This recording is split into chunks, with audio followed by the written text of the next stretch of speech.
I attend the training at may bigla ako naalala. Nakausap ko yung friend ko and naimbitahan ko siya to share the business opportunity na meron ako at ito ang sagot niya.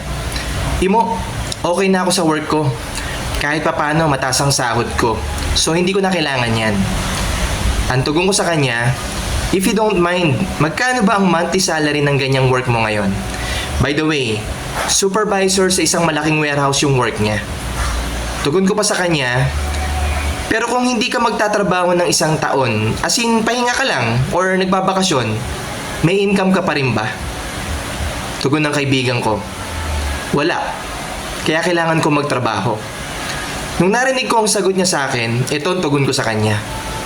Kaibigan, yan naman ang pinakamagandang advantage namin sa ginagawa naming negosyo. Once na tinrabaho mo, sooner or later, kahit walang isang taon kang walang trabaho, kahit mamasyal ka sa ibang bansa, kikita at kikita ka. That is what we call leverage income. To cut the story short, yung kaibigan ko is now my business partner. Minsan talaga dapat buksan mo yung kaisipan mo para maintindihan natin kung worth it pa ba or hindi na yung trabaho na ginagawa natin.